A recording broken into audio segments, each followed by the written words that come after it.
নমস্কার। Ramakrishna TV YouTube চ্যানেলের পক্ষ থেকে সকল মা, বাবা, দাদু, দিদা, ঠাকুমা, ঠাকুর দাদাদের জানাই অনেক অনেক ভালোবাসা, প্রীতি ও আন্তরিক শুভেচ্ছা। সবাই ভালো আছেন, ভালো থাকবেন।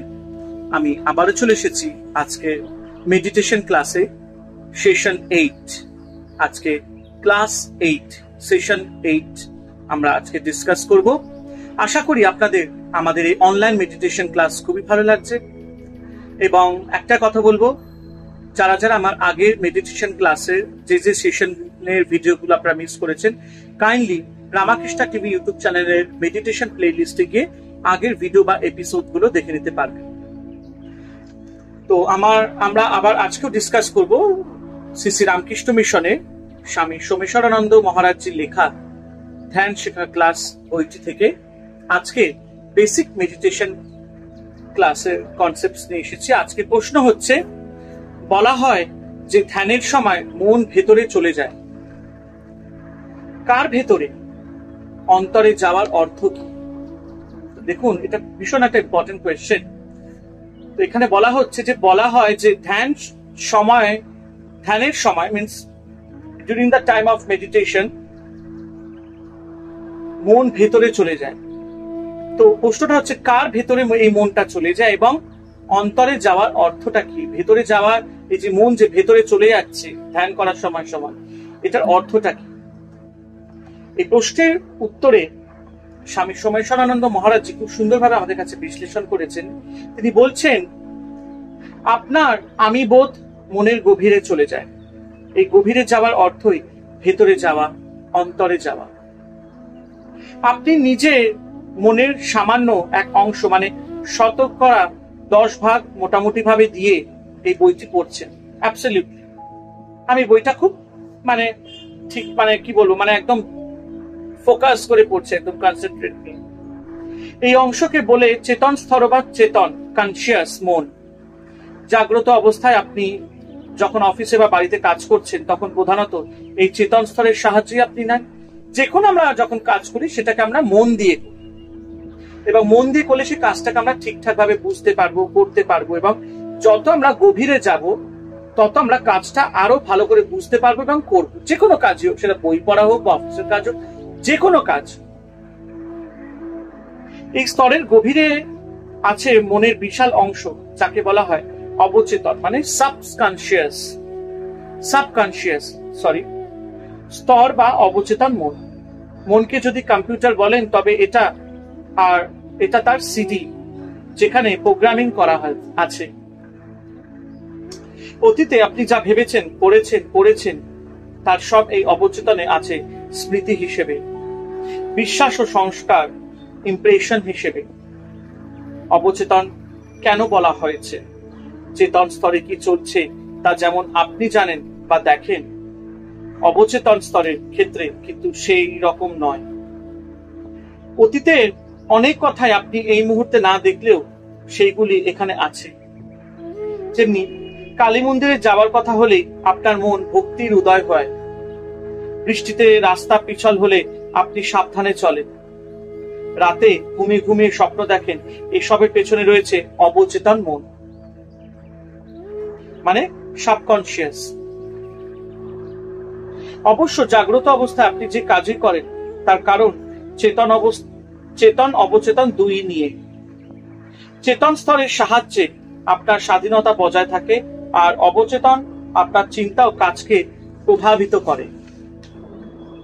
উদাহরণ দিয়ে এবার মহারাজজি বলছেন, সাগর দিয়ে জাহাজ চলছে। ডেকের উপর ক্যাপ্টেন দাঁড়িয়ে আছেন দূরবীন হাতে নিয়ে, আর জাহাজের ভেতরে খোলের মধ্যে ইঞ্জিন রুম, যেখানে জাহাজের চালক ও সহচালক। এখানে জাহাজ যেন শরীর, ক্যাপ্টেন চেতন মন, আর চালক ও তার দল হলেন অবচেতন মন। কিংবা ধরুন গাড়ি, স্টিয়ারিং, ব্রেক, গিয়ার, অ্যাক্সিলারেটর চেতন, ইঞ্জিন, চাকা অবচেতন। অবচেতনের গভীরে আছে অতিচেতন স্তর, মানে যেটাকে বলা হয় সুপার কনসিয়াস। আমি আবারও বলছি, অবচেতনের গভীরে আছে অতিচেতন স্তর, যেটাকে বলা হয় সুপার কনসিয়াস। এখানে আছে আমি বোধ, এই বোধ কাজ করছে চেতন অবচেতনের মধ্যে দিয়ে। অর্থাৎ গাড়ির স্টিয়ারিং যদি হয় চেতন মন, ইঞ্জিন অবচেতন, তবে ড্রাইভার হিসেবে আপনি হলেন অতি চেতন, সুপার কনসিয়াস। মানে আপনি তো গাড়িটাকে চালাচ্ছেন, তো আপনাকে ঠিকঠাক ভাবে গাড়িটা চালাতে হবে। একটু যদি ভুল হয়ে যায় তাহলে তো যে কোনো রকম ঘটনা ঘটতে পারে। তো আমাকে সেখানে সুপার কনসিয়াস হয়ে থাকতে হবে। ধ্যানের সময় কি হয়, আপনি চেতন থেকে অবচেতনে যান, যেখান থেকে অতি চেতনে। এবার আরেকটি উদাহরণ নেওয়া যাক, টর্চ। এবার টর্চের উদাহরণ দিচ্ছেন মহারাজজি।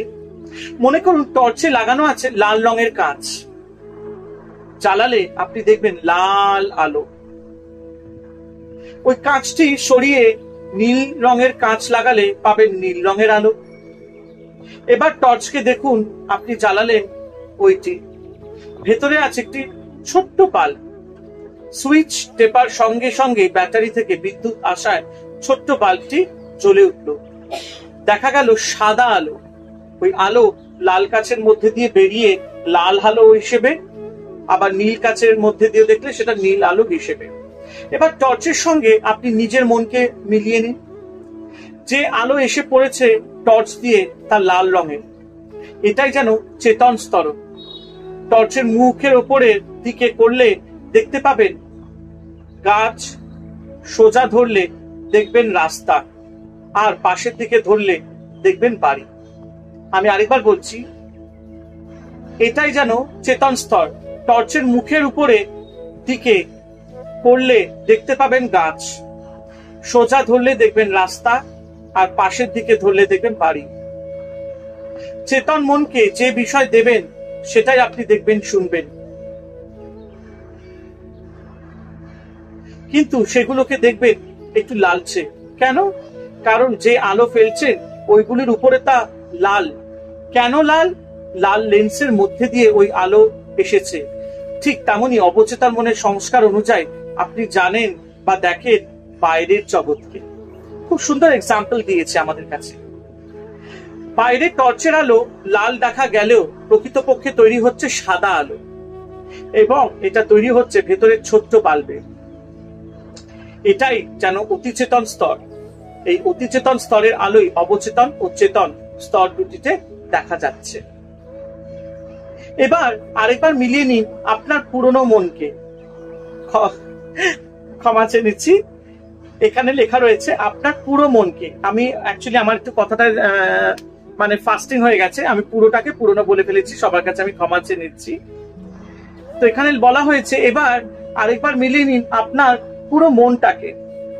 মনের প্রতি গভীরে অতিচেতন স্তরে যে চেতনা, সেটা ক্রিয়াশীল হয়েছে অবচেতন স্তরকে দিয়ে। মানে সে ক্রিয়াশীল করছে অবচেতন স্তরকে, আর এই অবচেতন স্তরের সংস্কারে রঞ্জিত হয়ে এসে পড়েছে চেতন স্তরে। চেতন মন দিয়ে আপনি বাইরের জগৎকে দেখেন, এবং এই দেখা আপনার অবচেতন মনের রঙে রাঙানো।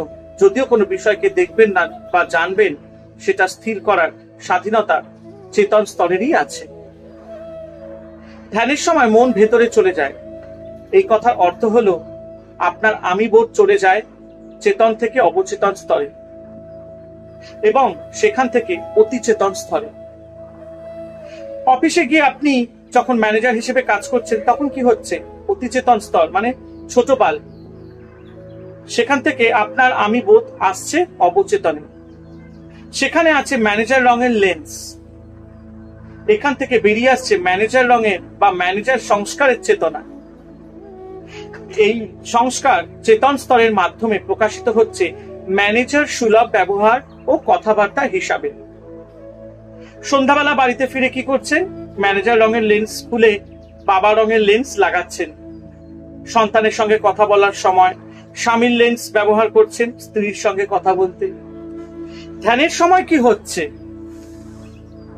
আপনি চোখ বন্ধ করে মনের বা টর্চের আলো বাইরে যেতে দিচ্ছেন না, ফলে আপনার আমি বোধ অবচেতন স্তরকে দেখে। ধ্যানে বসলে মন যে দিল্লি বোম্বে ছোটাছুটি করে, তখন কি হয়? আপনার মনে নিজে নিজেই চিন্তা আসে, গতকাল বিলটা তৈরি হয়নি, বা আগামীকাল পাউডার কিনে আনবো, দোকান থেকে, অর্থাৎ অবচেতন স্তরে যা আছে তা দেখতে পান স্মৃতি ও কল্পনা রূপে। অবচেতন মনে তো অনেক কিছুই জমে আছে, সেসব আসছে যাচ্ছে, অর্থাৎ আপনি দেখছেন সেসব। মন শান্ত করবার জন্য আপনি তখন কি করছেন? এটি মাত্র চিন্তাকে নিজেকে ব্যস্ত রাখার চেষ্টা করতে লাগে, এটাই ধারণা, অর্থাৎ মনকে একটি বিষয় ধরে রাখা। ফলে অন্যান্য চিন্তা থেকে বা অন্যান্য চিন্তা থেমে যেতে লাগলো, আপনার মন শান্ত হয়ে গেল। শান্ত হতে হতে আপনার আমি বোধ আরো গভীরে যেতে লাগলো এবং আগের ওই একটি বিষয় চিন্তাও চলে গেল। ধীরে ধীরে সব চিন্তা ছেড়ে আপনি অন্য এক মাত্রার বা মানসিক দিগন্তের সন্ধান পেলেন। আরো গভীরে তখন চলে গেছেন আপনার আমি বোধ। ক্রমশ শুধু এই আমি বোধ থাকলে অন্য কোনো চিন্তা নয়, অর্থাৎ আপনি তখন টর্চের সাদা বাল্বে পৌঁছে যাবেন। লাল, নীল, হলুদ, সবুজ ইত্যাদি বিভিন্ন রঙের লেন্সগুলি নিয়ে আপনি আর ব্যস্ত নন। ফলে যে ব্যক্তিগুলি নিয়ে আপনি দৈনন্দিন জীবন যাপন করছেন সেইগুলিও তখন উধাও হয়ে যাবে। তাই এই অবস্থায় আপনার কোনো ব্যক্তিত্ব নেই, অথচ আপনি আছেন। আপনি আছেন অর্থে আমি বোধ। আপনি উঠে গেছেন শরীর মনের উপর, পরিবেশ স্থান কালের উপর। বুঝতেই পারলেন কি সুন্দরভাবে আমাদের কাছে স্বামী সোমেশ্বরানন্দ মহারাজজি বুঝিয়েছেন যে এই যে আমরা ধ্যান করি আর এই ধ্যানের সময় যে মন আরো গভীরে চলে যায়, এই গভীরে চলে যাবার কারণটা কি এবং এর অর্থটা কি। তার মানে কি, আমরা যখন একটা মেডিটেশন করছি, আমাদের যে একটা কনসিয়াসনেস থাকে, ফোকাসড, যা মেডিটেশন করব, যতই ঝোট ঝামেলা হোক মেডিটেশন করব, গভীরে চলে যাব মেডিটেশনের মনে। এবং যখন আমি গভীরে চলে যাচ্ছি তখন আমার ভেতর থেকে অহংকার, আমি বোধ, একটা বলে না একটা বেশ নিজেকে রাজা রাজা ভাব, সমস্ত কিছু চলে যায়, একটা নেগেটিভিটিটা পুরো চলে যায়, পজিটিভিটি তখন আসে, মনটাকে শান্ত করে। যত আপনার নেগেটিভ এনার্জি আছে, once you do the meditation, সমস্ত কিছু আপনার শরীরে বেরিয়ে যাচ্ছে আর আমরা ইনটেক করছি পজিটিভ এনার্জিকে। তার জন্য আমরা কি হচ্ছে, আমরা মন যত শান্ত হচ্ছে, যত গভীরে যাচ্ছে আমাদের মনটা, তত আমরা ভেতরে ঢুকছি, তত আমাদের মধ্যে পজিটিভিটিটা সার্কুলেট করছে মনের ভেতর, নেগেটিভ গুলোকে বার করে দিচ্ছে। তখন মন শান্ত হয়ে যাচ্ছে, আমাদের মন, মস্তিষ্ক, ফিলিংস, ভাবনা, চিন্তা একদম পজিটিভিটিতে ভরে যাচ্ছে। তাই জন্য আমরা যখনই কোনো কাজ করি সেগুলো আমাদের সবসময় পজিটিভলি নিয়ে কাজ করতে হবে, ফোকাস থাকতে হবে, অনেস্ট থাকতে হবে। যেটা সবচেয়ে বড় কথা আমি বলি যে বি অনেস্ট। পৃথিবীতে অনেক ঝোঝামেলা আছে, সংসারে অনেক ঝোঝামেলা আছে, সেগুলোর থেকে আমাদের বাইরে থাকতে হবে। For that we need to be very positive, we need to be very honest, we need to be keep calm and cool. নিজেকে শান্ত রাখতে হবে, সংযত রাখতে হবে অনেক জিনিস দিক। আশা করি আজকের এই মেডিটেশন ক্লাসের সেশন 8 আপনাদের আমি বোঝাতে পেরেছি। তো দেখুন, টাইম তো লাগবে। তো মেডিটেশন করতে গেলে যে যে বেসিক কনসেপ্ট গুলো আগে আমাদের জানার বা থিওরিটিক্যালি, সেগুলো আগে আমরা জেনে নিচ্ছি, যার জন্য এটা একটু টাইম লাগবে। তো যতক্ষণ আমি মেডিটেশন ব্যাপারটাকে ভালো করে বুঝছি, জানছি, ততক্ষণ আমি কোনো জিনিস দুমদাম করে করতে যাব না। তো এই যে বেসিক জিনিসগুলো আমরা এখন শিখছি, যেগুলো আমিও শিখছি, কিছু তো ডেভেলপ হবে। তো বেসিক মেডিটেশন যেটা আমি আমার এপিসোড 1, 2, 3 বা লাস্ট এপিসোড গুলোতে আমি ডিসকাস করেছি, সেগুলো বেসিক কনসেপ্ট। ওই কনসেপ্ট গুলো যদি আমরা ফলো করতে পারি, অবভিয়াসলি আমরা সাকসেসফুলি মেডিটেশন ভালোভাবে করতে পারবো উইথ পজিটিভ মাইন্ড। আজকের ভিডিওটা যদি ভালো লেগে থাকে, অবশ্যই রামাকৃষ্ণ টিভি ইউটিউব চ্যানেলকে সাবস্ক্রাইব করবেন, শেয়ার করবেন এবং অবশ্যই আমার পাশে থাকবেন। হরে কৃষ্ণ কৃষ্ণ কৃষ্ণ হরে হরে, হরে রাম রাম রাম হরে হরে। জয় শিব শম্ভু, জয় দেবী দুর্গা দুর্গতি নাশিনী, জয় মা কালী।